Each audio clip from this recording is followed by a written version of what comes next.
Minha palavra de gratidão sempre pela vida do nosso querido apóstolo Miguel Ângelo, nosso bispo primaz. Uma alegria muito grande, uma honra poder estar aqui com uma carta branca sempre do nosso apóstolo para poder ministrar a sua vida nesta manhã. Bem-haja, meu amor, pela sua vida também sempre. Eu nem costumo repetir tanto isso, porque o tempo não me deixa, mas é muito importante, é sempre muito bom quando você está comigo, seja aqui no culto ou seja nas minhas viagens, que é tão difícil. Eu digo sempre, eu com a minha esposa, a gente nunca se divide, a gente só se organiza.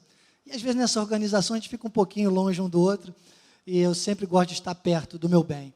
Mas bem-haja. E você que está aqui hoje, você que está pela internet, dê um aplauso ao Senhor pela sua vida, me faça esse favor. Viu?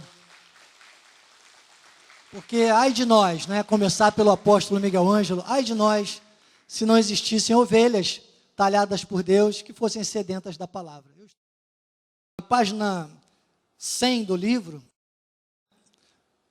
o apóstolo começa dizendo, falando que Deus, o autor de todo bem, esse subtema, ele diz: há pessoas que por falta de conhecimento se expressam insinuando que Deus as abandona, as prova ou castiga.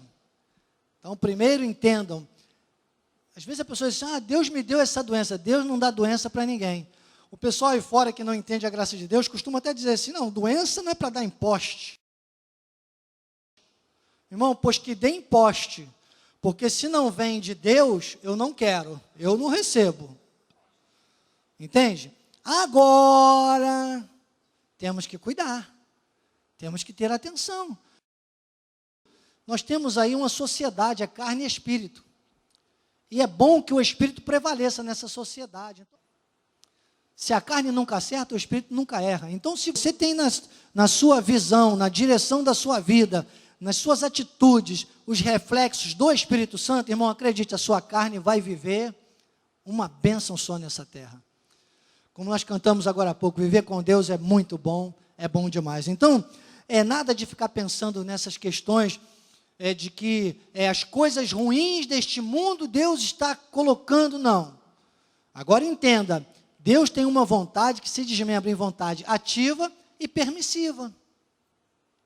Deus permite situações, como eu te falei, nós somos aquele marionete que por causa da eleição, a predestinação, nós somos um marionete aqui nessa terra, é só você deixar as mãos de Deus controlarem você direitinho que está tudo bem. Mas se você começa a querer correr para o outro lado, o que acontece? A perninha agarra numa linha, a mão agarra na outra, e você está vendo cheio de crente desengonçado por aí, porque são marionetes descontroladas, e eles dizem que Deus está no controle, só que eles não se submetem ao controle de Deus.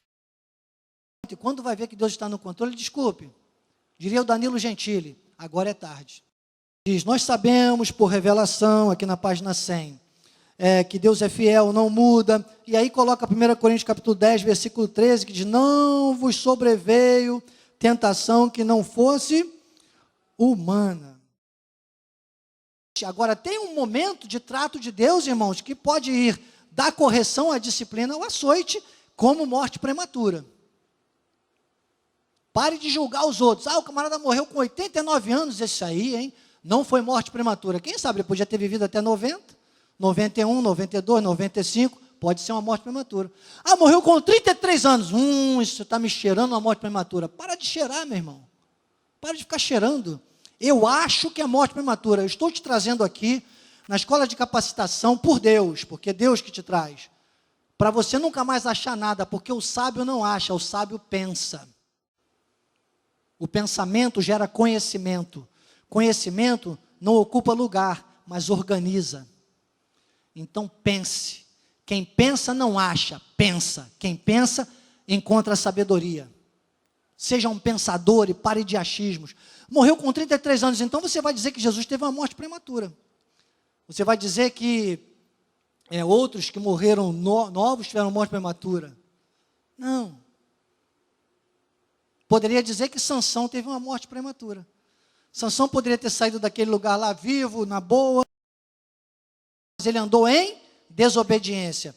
Cumpriu o que Deus tinha mandado, mas teve que se render num momento e dizer assim, é de ti. Se me deres força, ainda que seja para ir lá até o meio, cego, e tal, mas se eu for agarrar aquela coluna do centro, pensou, ouviu Deus, mas não teve mais jeito, ele morreu ali. Bispo, é complicado. E você nunca vai morrer? Às vezes eu fico pensando em Lázaro. O cara já tinha morrido, a família já tinha chorado, os amigos chorando, até Jesus chorou. Ficou 4 dias morto, porque tinha que ficar, porque os judeus acreditavam que até o 3º dia poderia ressuscitar, por uma enfermidade lá, que na época a pessoa parecia que estava morto, mas no 3º dia ressuscitava. Então Lázaro teve que ficar 4 para já provar isso. Então, poxa, Jesus teve que ficar 4 dias. Aí tu vai, tira o cara, manda sair do sepulcro lá, ainda fedorento. Imagine, né, um cara com as ataduras saindo lá, já todo. O pessoal deve ter tapado o nariz quando olhou para ele, aquela vergonha. Para depois o que aconteceu o quê? Morreu. Cadê Lázaro? Morreu de novo. Mas Jesus ressuscitou para morrer de novo? Aí eu vejo Paulo, que tinha um dom de cura tremendo como apóstolo, e chega para Timóteo e fala, vai lá e toma um pouquinho de vinho. Ele não podia ter orado para Timóteo ficar curado? Ele deu um conselho, falou, toma um pouquinho de vinho que vai ser bom para você. Então você está entendendo? Vamos parar de ficar achando que tudo é com Deus. E vamos entender os propósitos de Deus. Jesus curou Lázaro para um propósito. Aliás, ressuscitou Lázaro. Porque tem crente hoje aí que vai para os funerais e fica orando para o morto ressuscitar. Eu só vou orar para alguém ressuscitar, irmãos, se o Senhor me revelar, como revelou a Paulo, para orar por aquele morto lá, que tinha caído pregando, ele ressuscitou. Até evito ficar demorando tanto como o Paulo, porque eu fico com medo de alguém cochilar, de vez em quando eu vejo pessoas cochilando. Ainda mais quando é à noite que eu prego, minha voz. Porque às vezes tem gente que pensa que eu caí de paraquedas aqui, mas não, isso foi sede sempre de servir a Deus, foi chamado desde o ventre da minha mãe, e eu ia meia-noite, era a oportunidade que eu tinha, eu ia pregar lá na Rádio Metropolitana, na Estrada Velha da Pavuna, lá onde é a faixa de Gaza, né, e já era naquela época. Eu ia lá meia-noite para pregar para um programa que a gente tinha de meia hora, e aí de repente uma irmã, nunca mais esqueci o nome dela, era Maria de Copacabana. Todo dia ela me assistia, todo dia. E um dia ela entrou para falar, participar ao vivo, ela disse, presbítero, eu era presbítero naquela época, eu gosto muito do seu programa, porque o senhor não tem noção, a sua voz, ela calma. E eu ligo o rádio e começo a lhe ouvir, daí 5 minutos eu já estou dormindo. Eu falei, quase que eu cortei, mas ela já tinha falado. Eu falei, rapaz, será que isso foi bom ou foi ruim para mim, né? Então eu já fico até incomodado. Eu falo, será que alguém... Na hora que eu dou uns gritos aqui, é para ninguém dormir mesmo. Porque vai que cai, morre, eu vou ter que ficar orando para ressuscitar, é uma coisa complexa. Né? Mas eu só faria isso se Deus confirma. Porque você sente, você percebe, Deus te impulsiona para isso. Você está entendendo? Jesus, quando disseram para ele que Lázaro passava mal, ele já disse, essa enfermidade não é para a morte, mas é para a glória de Deus. Então já estava decretado. Então você está entendendo como é que a gente passeia por isso aqui? Parece que eu estou enchendo linguiça, mas eu estou dizendo para você que a visão espiritual é outro papo. Porque a tentação, irmão, é tudo humano. Essa vontade que a gente tem, sabe como é que é? É tudo humano. Quando a gente para, quando a gente reflete, quando a gente pensa, a gente age no eixo espiritual. Então toda tentação, ela vem pelo lado humano. E toda vez que a gente entra nessa esparrela do lado humano, a gente cai na armadilha. Cai na armadilha. Agora, diz que Deus é tão maravilhoso que Ele provê livramento. E eu digo, esse livramento vai de uma correção, disciplina e o açoite. Esse livramento pode chegar em você, se consertar aqui e caia em si o quanto antes. Para que não chegue aos extremos de Deus. Porque o nosso chamado é de filho. Deus não vai perder nenhum de nós para o diabo. Você está entendendo? 2 Timóteo, capítulo 2, versículo 13. Sabe que ele dá licença para muita gente pecar?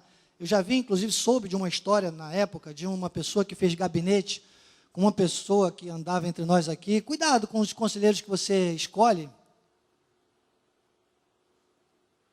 E uma pessoa aqui que vivia em pecados,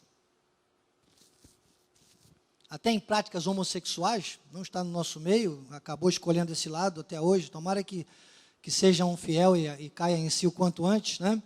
Porque senão vai para a morte prematura mesmo. Mas essa pessoa ouviu um conselheiro errado, um conselho maldado nesse versículo aqui.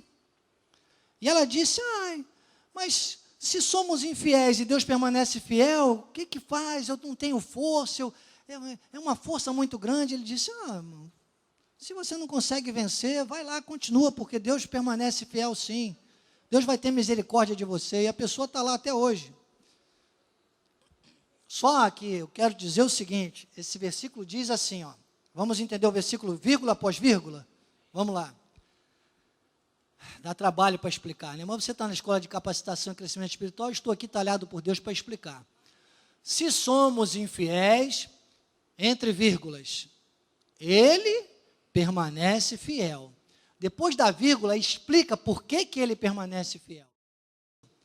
Pois de maneira nenhuma pode negar-se a si mesmo. A fidelidade de Deus não está em te dar a vitória numa coisa errada.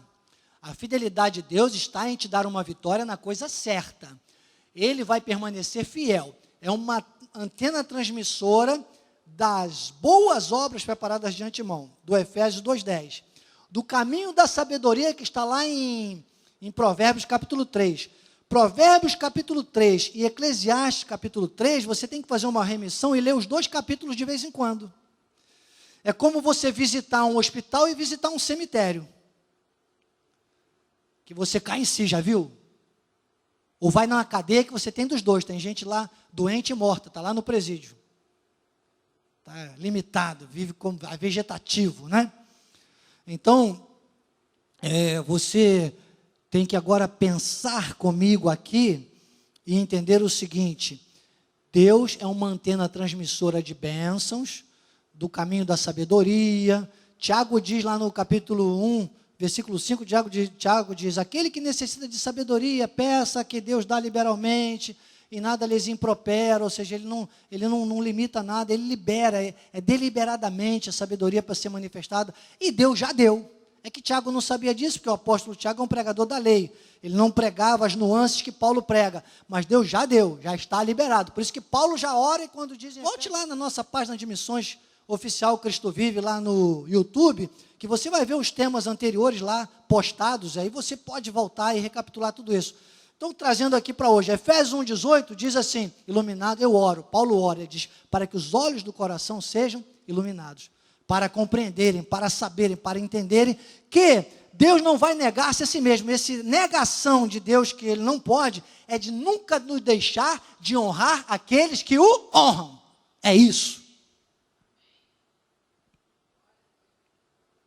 Deus ama a todos os seus filhos, a todos os seus eleitos e predestinados. Ele ama. Não vai deixar de levar nenhum de nós para o céu. Somos filhos. Ele nunca vai nos desfiliar. Mas Ele só honra os filhos que o honram. Vai lá em 2 Samuel que você vai ver isso. Os que me honram eu honrarei, os que me desprezam, porém, serão desmerecidos. O que é desmerecidos? Deixarão de viver a minha vontade aqui na terra. Então, se nós somos infiéis, Ele permanece fiel com a sua vontade. Mas, olha, a gente não experimenta, a gente não vive. Então, cuidado para não encontrar licença para pecar num versículo desse. Hebreus capítulo 6, de 1 a 6, diz, é remissão, isso não está no livro. Por isso, ponto de parte, os princípios elementares da doutrina de Cristo, deixemos-nos levar para o que é perfeito. Não lançando de novo a base do arrependimento, de obras mortas e da fé em Deus. O ensino de batismo, da imposição de mãos, da ressurreição dos mortos, do juízo eterno. Isso faremos se Deus permitir. Por quê? Porque esses ensinos que ele falou no versículo 2, todos eles nos remetem à lei. A lei nos remete à carne. A carne nos remete à fraqueza e à inutilidade perante tudo que Cristo conquistou na cruz do Calvário. Se você tiver curiosidade, acesse a página de missões e veja a última reciclagem que eu postei, que fala sobre o feitiço da lei. A lei enfeitiça, deixa a pessoa enfeitiçada, sabe? Então, o 4, é impossível, pois, que aqueles que uma vez foram iluminados e provaram o dom celestial, porque você vê às vezes uma tragédia, você vê pessoas que já estiveram até, já passaram por esse altar, que saíram daqui, você vai encontrar essas pessoas hoje por aí, você vê uma tragédia, as pessoas estão vivendo, desculpe, voltaram ao vômito, Pessoas que estão aí passando pelo batismo nas águas e fazendo jejum, e fazendo, sabe, vivendo a lei, vivendo um drama da lei, e fingem que está tudo bem, é palha pintada, não está, porque foram gerados para a graça de Deus. Não está nada bem, irmãos.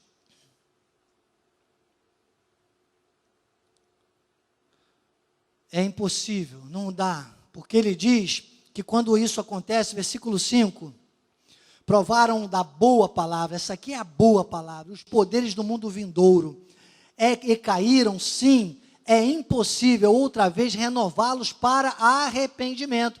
O que o batismo, por que uma pessoa sai daqui, chega numa igreja dessas aí, a pessoa quer logo botar para o batismo?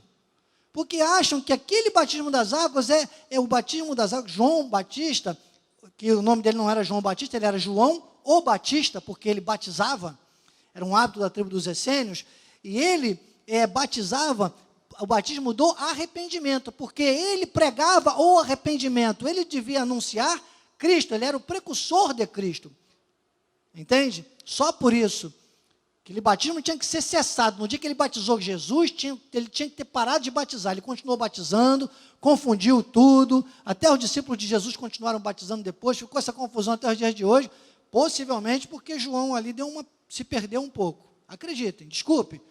Bispo, onde está escrito isso? Em lugar nenhum. Isso é tertúlia minha com Deus. Eu falo como Paulo falou aos Coríntios, agora não sei se eu ou Deus, mas é uma questão lógica, espiritualmente falando. Eu me sinto com permissão do Espírito Santo para dizer para você, há uma confusãozinha já ali, inicialmente, com essa questão do batismo. Por quê? Porque a carne está sempre aí, o diabo está sempre usando essas situações para confundir o povo de Deus, irmãos. E até os dias de hoje, ele diz, olha, é impossível renová-los para arrependimento, visto que de novo estão crucificando para si mesmo o Filho de Deus. Você vê que está aqui, ó. É aqui, olha. Cremos na predestinação, não precisamos jejuar, não existe livre-arbítrio, só existe um batismo, salvação não se perde. É disso que eu estou falando. Você vai avançando aqui comigo, depois, olha, a vontade de Deus. Nós vamos falar agora da vontade de Deus.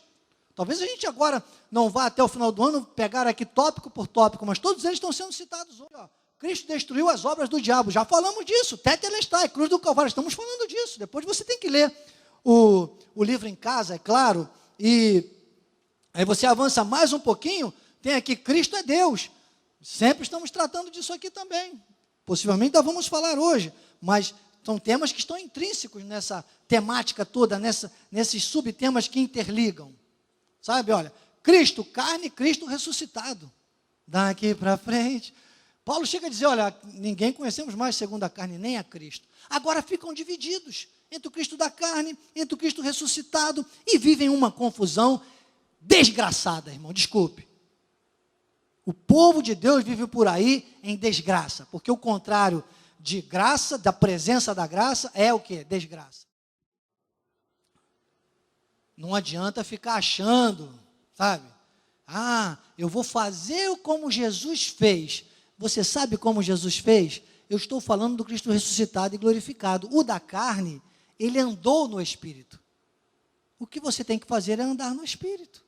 Porque senão você vive aquém da vontade de Deus. E a vontade de Deus é BAP, nunca esqueça disso. É boa, agradável e perfeita. Está aqui, o apóstolo, depois ele cita Tiago 1,17, ele diz, olha, toda boa dádiva e todo dom perfeito são lá do alto, descendo do Pai das luzes. Ou seja, o que é bom, o que é perfeito, vem do Pai das luzes. Aí você tem que prestar atenção no que é bom e o que é perfeito. Por quê? Porque tem coisas que aparentemente são boas ou são perfeitas, mas elas não têm a aprovação, elas não vêm do Pai das luzes. Eu poderia dizer aqui, com a devida vênia do Espírito Santo, esse versículo, fazendo remissão com Romanos 12:2, eu diria, toda boa dádiva e todo dom perfeito são lá do alto, descendo daquele que tem a perfeição. Por isso que é um dom perfeito. Só ele tem a perfeição. E isso está conectado a um eixo espiritual. Só quem é espiritual atinge esse nível de enxergar a perfeição de Deus. A bondade de Deus da maneira perfeita. O agradável de Deus da maneira perfeita. Não é querer fazer o que é bom e agradável de uma forma errada. Eu não sei onde eu ouvi. Foi até o Bispo Fê mesmo lá em Araraquara, que ele estava ministrando, e ele disse, por exemplo, ter um filho, não é uma coisa boa? Um casal, quando tem um filho, é uma coisa boa. E aí se casa direitinho, depois de... Tem gente que casa aí nos 6 meses, a pessoa já fica fazendo conta, já tem um filho. Não estou falando desses, mas eu estou falando daqueles que se casam direitinho, 9 meses depois, né? A mulher tem um filho de 9, tem que ser de 9 meses para lá, pelo menos de 7 se for prematuro, tá bom, a gente já entende. Mas aí fez tudo direitinho, né? Não comeu a merenda antes do recreio, não é verdade? E aí, está tudo certinho, aí quando descobre que está grávida, é o quê? É uma alegria, é uma felicidade. Agora, quando os filhos, né, desobedecem os pais, desobedecem as leis de Deus, e às vezes fazem a coisa antes do casamento e engravidam. Criança continua sendo bom, não é? Depois até tudo se resolve, porque é família, então a gente aceita. Mas quando sabe a notícia, em vez de ser uma boa notícia, aquilo não é, aquilo às vezes é até bom, agradável, mas não é perfeito, porque fez a coisa certa na hora errada. Ou da forma errada. Aparentemente certo. Irmão, não queira parecer para parecer. Tem que fazer para ser. Tem que fazer a coisa certa da forma certa.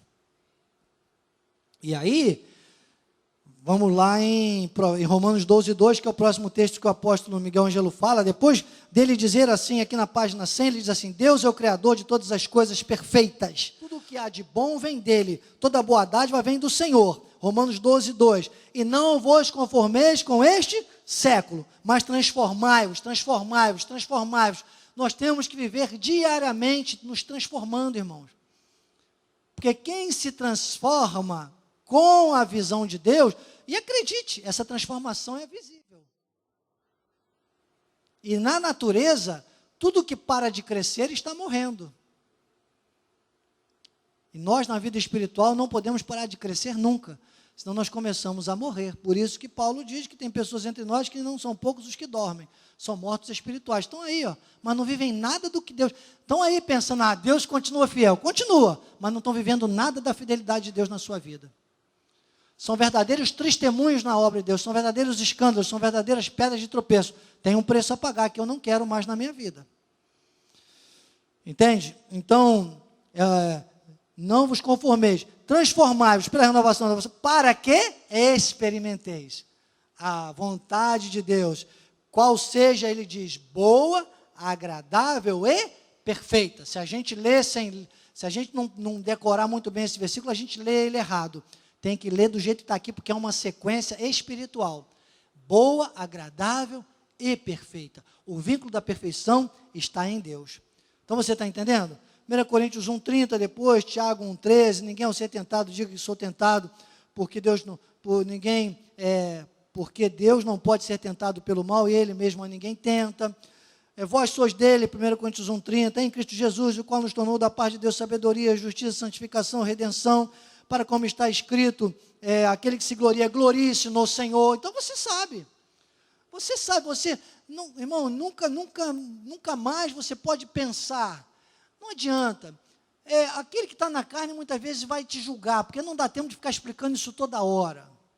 Não é? Como eu digo, eu não tenho que ficar aqui toda hora dizendo, é para Deus, a glória é para Deus. Ou você acredita que eu tenho um chamado de Deus, ou não acredita. Eu não posso ficar gastando tempo com os carnais o tempo todo. O relógio não me espera, irmão.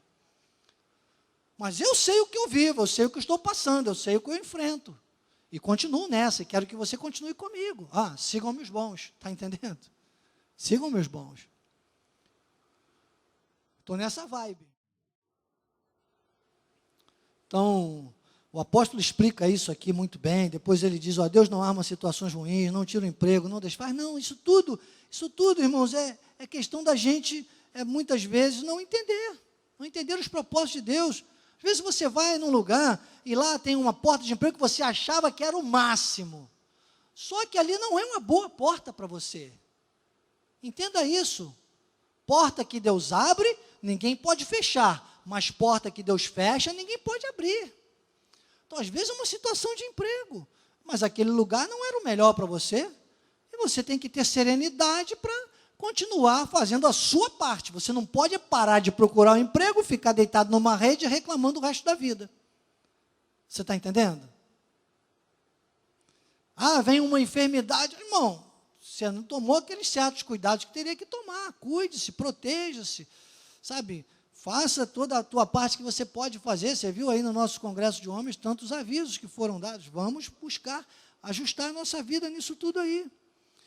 Então, por quê? Porque nós temos garantias de Deus, desde lá, depois o apóstolo coloca aqui Números 23, versículo 8, o próprio Deus dizendo que, sabe, que através dessa passagem que está ali o profeta dizendo, não vou amaldiçoar o que Deus abençoou. Então, já no velho pacto, essa visão, sempre na holística espiritual, o que é bênção, irmãos, e nós somos abençoados. Diga, eu sou um abençoado.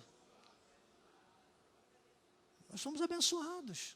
Deus é abençoador.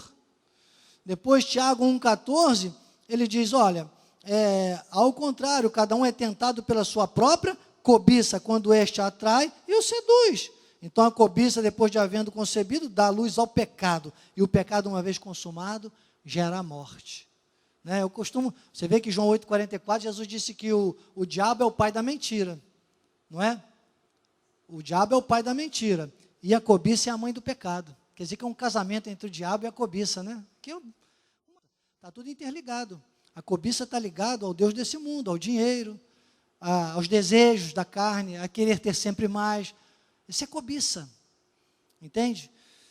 E depois, Malaquias 3,17 diz, eles serão para mim particular tesouro. Aquele dia que preparei, diz o Senhor dos Exércitos, poupá-los-ei como o homem poupa o seu filho que o serve. Olha aí a promessa, isso já era apontando para Cristo, para o sacrifício de Cristo, para a remissão de todos nós, porque o Senhor não muda, Malaquias 3,6, por isso vós, filhos de Jacó, não sois consumidos. Hebreus 13,8, Jesus ontem, hoje é o mesmo e o será para sempre. Não devemos nunca culpar Deus pelo que acontece de mal, isso seria entristecer o Espírito Santo. Deus nos protege e nos livra dos males. Malaquias 3,17 diz assim, eles serão para mim particular tesouro. Naquele dia que preparei, diz o Senhor dos Exércitos, poupá-lo-eis como o homem poupa o seu filho que o serve. Isso aqui, amados, é uma promessa que está atrelado ao Cristo ressuscitado e glorificado, que vai avançando aqui, a vontade de Deus, que é o próximo tema, que está no livro, que nós vamos passar nele hoje. O Cristo destruiu as obras do diabo, o tetelestai. Pare de colocar tudo na conta do diabo, irmão. Não é o diabo, é a nossa desobediência. É o cristão quando sai dos trilhos da graça e da verdade. Nós somos um trem de Deus, tem 2 trilhos, graça e verdade. Em verdade, em verdade, em verdade, em verdade. É isso que tem que ser nosso caminhar. Porque as obras do diabo já foram destruídas. Depois você busca aqui, claro, o contexto do livro que é muito importante. O Cristo que é Deus. Então aqui ele está dizendo que essa segurança está nele e pronto. E depois ele diz, então vereis a diferença entre o justo e o perverso, entre o que serve a Deus e o que não serve. Essa palavra servir é tremenda, irmão. Entenda uma coisa, quem não vive para servir, não serve para viver. Sabe que tem gente por aí achando que nós somos concorrentes? Nós não somos concorrentes, nós somos cooperadores. Cooperadores. Ai daquele que achar que o reino de Deus, que a obra de Deus é concorrência, irmão. Ai daquele. Seja ele quem for, esteja ele no posto que estiver. É Deus, porque essa diferença, ela é celebrada por Deus, por uma questão comportamental. Eu já expliquei para você. O ímpio não peca. Quem peca é o Filho de Deus. Na próxima semana nós vamos começar com esse subtema. Já pode anotar aí, ó querido, para passar para o telão. Será o Cristo carne versus Cristo ressuscitado. Cristo carne versus Cristo ressuscitado. Vamos continuar a partir daqui na próxima semana. Hoje a gente entendeu muito bem que Deus é o autor de todo bem, como esse bem se materializa, que Deus também tem a sua própria vontade, que é a vontade dele que tem que prevalecer. Nós entendemos esses subtemas aqui todos, né? Deus é o autor de todo bem, sobre a vontade de Deus nós falamos bastante também sobre esta questão do diabo, que a gente vai continuar falando na próxima semana, porque esse é um link, essa parte aqui, destruir as obras do diabo e Cristo é Deus, é um link com o Cristo carne e Cristo ressuscitado. Então estamos dentro, bem caminhando juntos para concluir a nosso estudo do Tratado das Doutrinas da Graça de Deus ainda este ano. Para hoje, muito alimento sólido, não é verdade, irmãos? Recebam e não usem, por favor, não usem. Bispo, que doideira é essa? Desculpe, tem 1 minuto para te dizer isso.